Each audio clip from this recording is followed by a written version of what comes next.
Greetings. I would like to applaud you for following up this topic, and hope you're getting an image of how you can you can handle your presentation preparation process and how you can improve your presentation skills.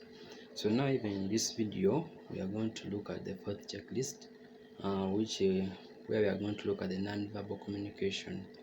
Where we are going to look at non-verbal communication. So here we are going to see some things that you do with your body during a presentation that you need to be mindful of, because sometimes we concentrate more on our speech or what we communicate verbally, and forget that actually our non-verbal communication tactics or our things we do non-verbally sometimes communicate more than even our words to our audience, which may affect our presentation in one way or the other. So we're going to look at these things. So to start with, we are going to look at the posture. That's number one. We're going to look at the posture. So what you need to be mindful of the posture or your posture during the presentation is that you need to stand straight but not stiff. There is a difference between standing straight and stiff. You can be straight, but when you're moving your body, like when your body is free, and then you can be straight and just like that, you're not free.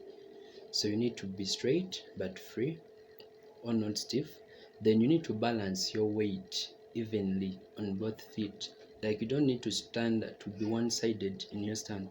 Like there is somewhere when someone stands and then they stand more on, like they lean on one side of the legs. So you need to balance your body on your legs, and then you need to stand well. Or standing, what you need to know is that standing well allows your diaphragm to move more easily to control your breath and voice production, so you feel better and sound better and look better if you stand with the right posture. So something like that. Then the other thing is movement and gestures. So you need to be mindful of your movement and gestures. So here we are going to look at things like you should avoid too much movement, because it is distracting to your audience, and no movement at all is boring and uncommunicative. Like, make it natural. Feel the rhythm of the presentation. Make it natural. You can move, but not too much. You get something like that, because that movement makes you not boring. You get something like that.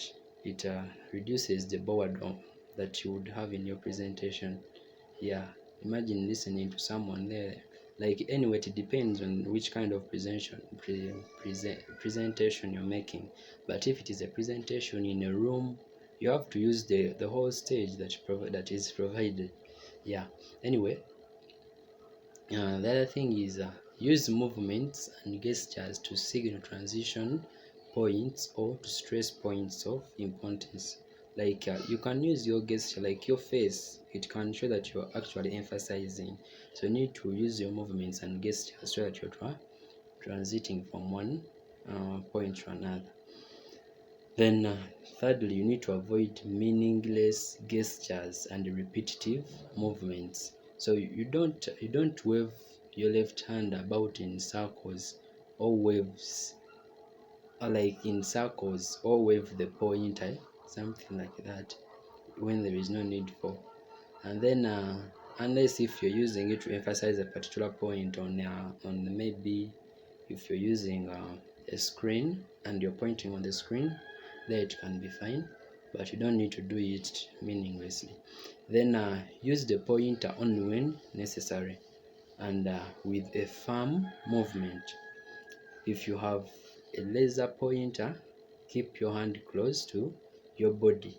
If you have a laser pointer, like a pointer that uses light, you should keep your hand close to your body, not to be like this. You're not going to shoot at someone. So you need to keep the hand close to your body when using it, and don't hold it at arm length, like a gun, just like that. So that's how we can consider about movements and gestures. Movements are not all about you moving like with your legs. No, the movements you do with your body, and then the gestures, something like that. So now we move on to facial expression. So you need to be keen about your facial expression. Like your facial, first, what you need to know that first your facial expression must match with your message. You can't say something funny and then you are annoyed, you get, and you can't be stressing something, or you can't be serious but when you're as if you're joking. So let your facial expressions match your message. If you claim something is interesting, look as if you find it so. Don't claim something is interesting but when you get, so something like that. Then you need to relax your facial muscles. If you look nervous, the audience will not be comfortable. Like you imagine when someone is in front of when they are presenting and they are very nervous, so you're not comfortable, because first of all you have seen that they're not confident, and then you doubt the information they are giving if it is really true, you get. So if you're being nervous, may being nervous is fine, but you should not look nervous. The nervous is good, it is natural for a presentation, because actually that nervous gives you some energy to make sure that your voice is loud enough. But too much nervousness is not good. Too much nervous is not good. It communicates to the audience that maybe you're not confident, and they may not you lose credibility for what you're passing out. And then thirdly, in 10 minutes before you start, make sure your tongue is relaxed and not raised tensely against the roof of your mouth. Like before you start, make sure you relax your entire body, the facial muscles, the tongue. You don't need to hold your tongue on the roof of your mouth. You need to leave it to relax. If you can do quickly, yawn widely or once or twice, it is fine. You can yawn. It helps you, like it can help to relax your facial and throat muscles and feel less tensed. You get, it helps you to feel less tensed. Yeah. Then so another thing is the voice.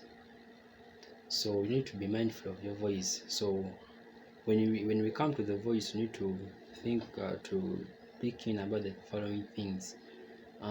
You need to speak a little louder than you think it is necessary.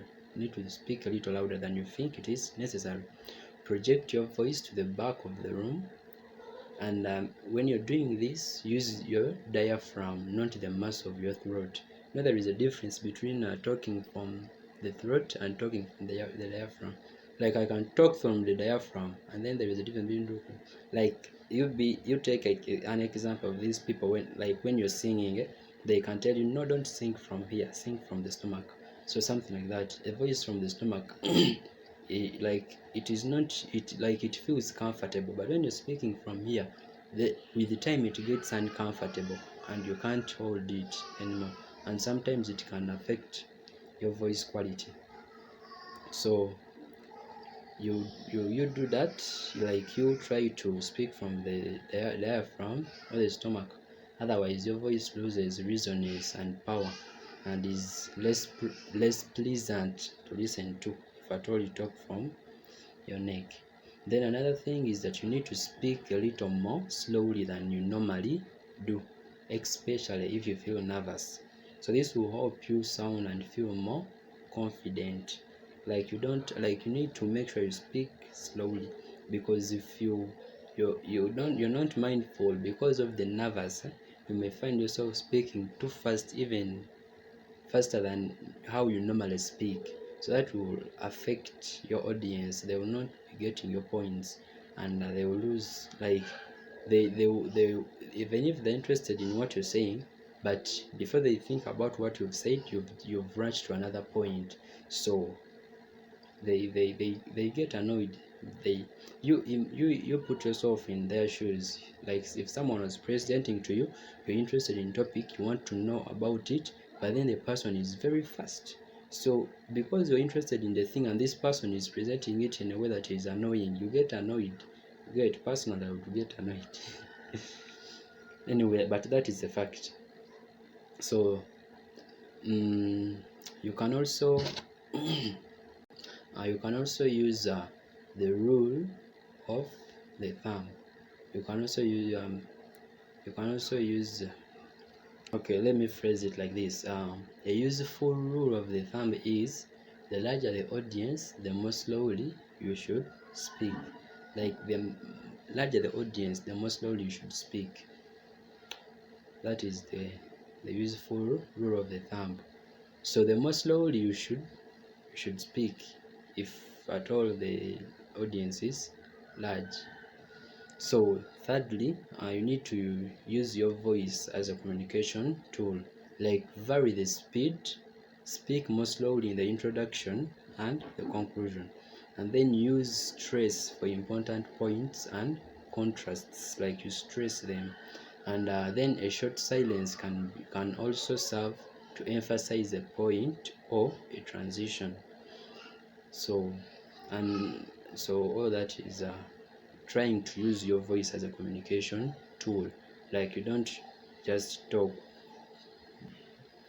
No, you try to make your words, like when you're talking to an audience, actually you should be not for like you be like reading a well grammatically written written okay letter or written paper.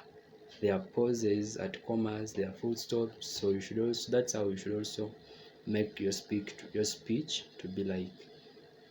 So all these techniques contribute greatly to making a presentation interesting to listen to.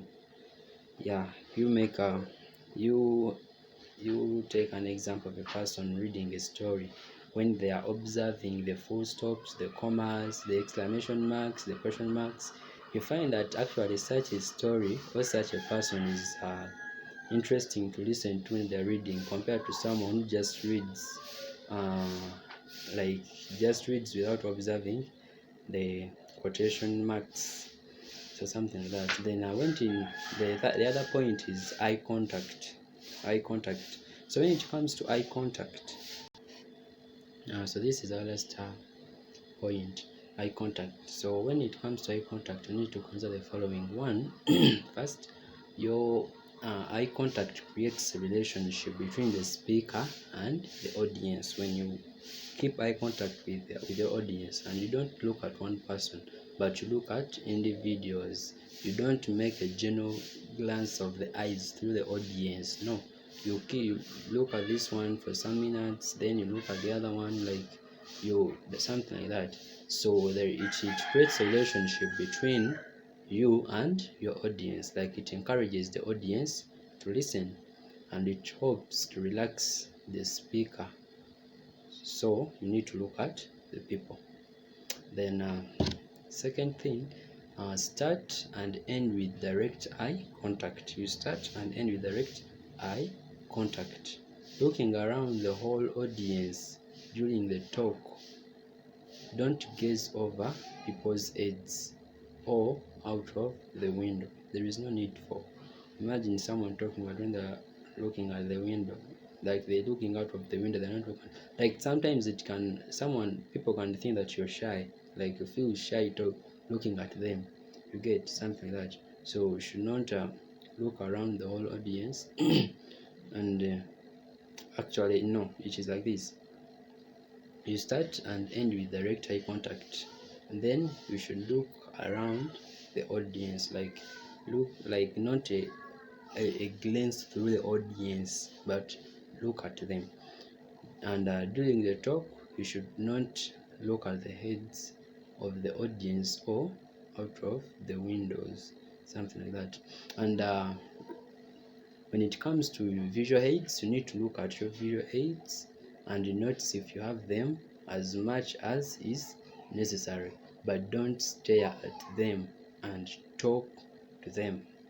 So you need to look at your visual aids, but don't not for so long. You just look to identify a certain point and then look to your audience. Like, that's why your visual aids should not contain, that's why they should not be, you should not compile them with work. You just need to use points or main points that will help you remember, you get, such that you just look at that, look at the point, and then you talk to the audience, something like that. So you should look at the audience as much as you can. And then the other thing, thirdly, don't look always at the same section of the audience, or even worse, at one victim. Like, you don't there